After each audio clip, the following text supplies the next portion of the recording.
dengan saya kali ini mau membahas mengenai contoh training kerja di perusahaan. Kebetulan saya dulu juga pernah mengalami training tersebut dan juga pelaku training tersebut. Langsung saja ke contoh trainingnya. Kalau dulu sebelum masa training itu ada yang namanya interview kerja. Jadi teman-teman yang mau melamar di sebuah perusahaan pastinya melalui proses interview kerja dulu. Jadi setelah ikut interview nanti akan dihubungi atau dikasih informasi lagi apakah pelamar tersebut lanjut atau tidak di perusahaan tersebut. Setelah melakukan proses interview, pelamar atau peserta akan dikonfirmasi apakah lanjut ke masa training atau tidak.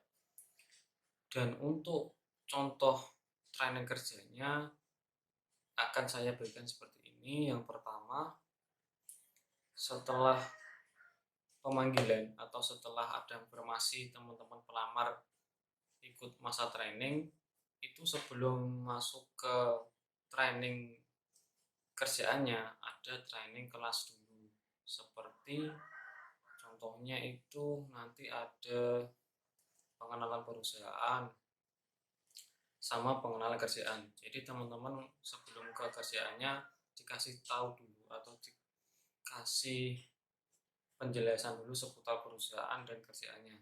Jadi pas nanti ke training jobnya itu enggak bingung atau enggak kaget.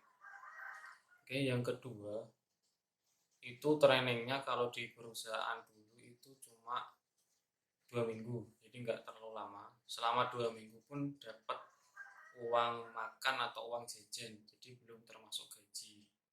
Selama 2 minggu itu teman-teman training juga dipantau apakah ada kendala, ada masalah atau tidak.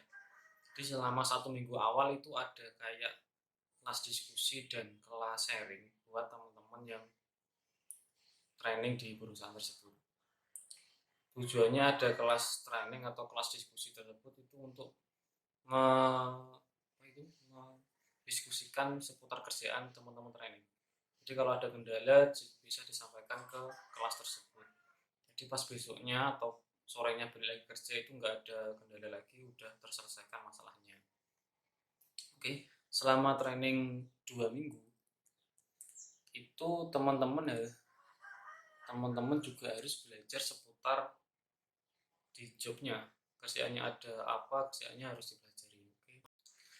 Training kelas selama 1 minggu isinya juga mengenai motivasi kerja, semangat kerja. Kalau ada kendala ya kita semangati biar teman-teman anak baru itu semakin semangat bekerjanya. Minggu kedua atau 1 minggu setelah training di kelas itu langsung di training di jobnya masing-masing. Jadi selama training di jobnya itu teman-teman juga harus mempelajari kerjaannya apa saja. Biasanya itu ada jadwalnya tersendiri. Hari ini harus mempelajari tentang apa, besoknya tentang apa. Jadi teman-teman mengerti pekerjaannya masing-masing.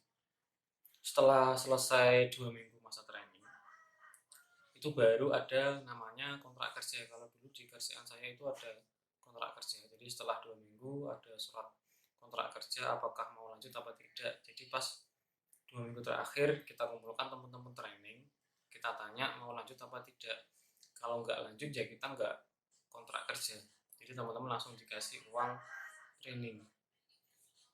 training 2 minggu. Kalau yang lanjut otomatis ya langsung tanda tangan kontrak kerja. Itu setelah 2 minggu. Keputusan lanjut kerja atau tidak itu tergantung dari perusahaannya juga bisa, dari teman-teman juga bisa, dari teman-teman training atau anak baru. Contohnya kalau dari perusahaan, oh anak ini ternyata kerjanya cocok sesuai dengan yang dibutuhkan, bisa lanjut untuk kontrak kerja. Kalau kita lihatnya dari perusahaan, kok anak ini nggak cocok ya kerjaannya, otomatis kita nggak lanjut kontrak kerjanya. Untuk itu seputar contoh training kerja di perusahaan dulu yang pernah saya kebagian job di bagian itu.